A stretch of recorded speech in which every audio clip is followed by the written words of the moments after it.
Yo, good morning you guys. Welcome back to another video. You guys will notice in today's video, I am gonna have a lot better energy than I had in the last video. And the only reason why is because we actually got the bike back. Today's video is gonna be pretty interesting because you guys are going to see how Rudi's Grom was stolen. Now, just to give you guys a little bit of context, the reason why we left our Groms in the back of my truck bed is because I moved from Omaha, Nebraska to Dallas, Texas, and on a Sunday, they would not give us our storage keys for our bikes. So we had to leave them there for about 12 hours, and unfortunately, our motorcycle was stolen that night. Now, originally, I begged my apartment complex for the footage because the sooner I could get the footage, the sooner I could get it on YouTube, and the sooner that we could probably find it. And last time we did that, we were able to find the bike within 24 hours, so I was really hoping to get this footage much sooner. Now, on the bright side, we did end up finding the bike anyway, but I'm still gonna show you guys the footage because it happens to be pretty interesting to watch. So you guys will be able to tell right here that the guy pulls up and the only way he's able to get in the garage is because he followed very closely to the car in front of him. I think that's the only way he was able to get into the garage. So this is actually on the 7th floor. This is all the way at the top, and this guy just kind of randomly comes in and parks right there. I think what he's doing is just kind of scoping out the place to figure out, you know, if there's anything that he can or can't take. Here he tries to go up higher, but realizes that that is the highest you can go. Now what gets weird here is he stops his car right there, it's not even a parking spot, by the way. You can see these guys walking around the apartment complex. I'm pretty sure they're just trying to open car doors, see what they can take, and see what's available, but it doesn't look like they have anything in their hands at this moment. Now you just see these guys walking around. I'm pretty sure they're just kind of walking around, scoping out the place a little bit more. They're obviously not doing that well at looking at where the cameras are, because eventually you guys will see a pretty good picture of his face. So I think at this point, you guys can see him go in reverse. I think he knows exactly where my bike is, and now he's positioning his car where my bike is. Now this is a very tight garage, so this is probably why the guy has to go back and forth so many times. But I think now that he's on the 7th floor, he's going down to the floor where my truck is. Now here, they get out of the car. This is where I think that they're searching in more vehicles to see if they can steal more stuff, because eventually you guys will see that he is walking with something in his hand at this point, which I believe it is a Taco Bell 12-pack, so this guy must have been very hungry while stealing a car, so he had to bring himself some Taco Bell, unless he found that in someone's car, which he probably did. This guy looks like he's just kind of walking around, scoping out the place, making sure nobody's going to see him stealing this stuff. But I think at this point, they're kind of seeing like, hey, should we take it or should we not? You guys will see right to the left here is where my truck is. You can see he already moved back there. His buddy is coming right behind him.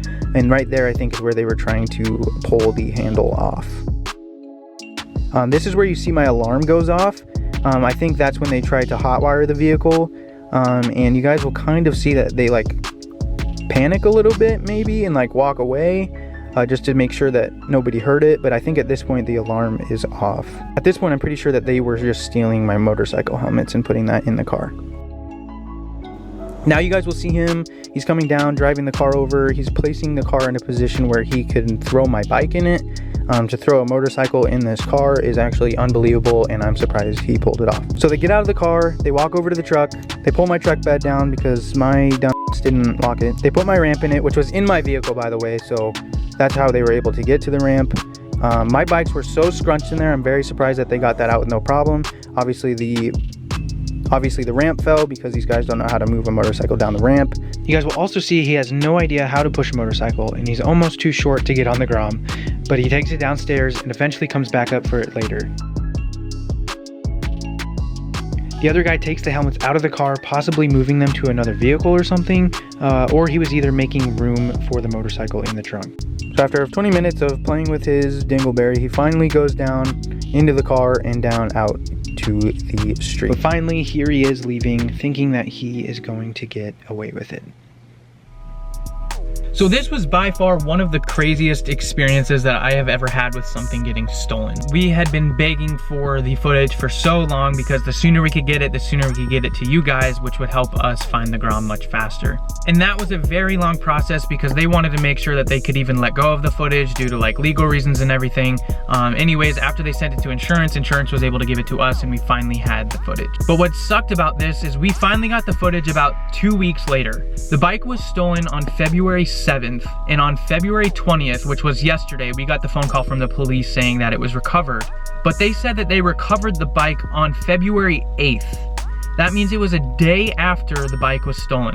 And Rudi and I spent over a week not only trying to get the footage, but we were also looking for the bike. We were trying to reach out to people on social media, anything we could to help us find the bike we were doing.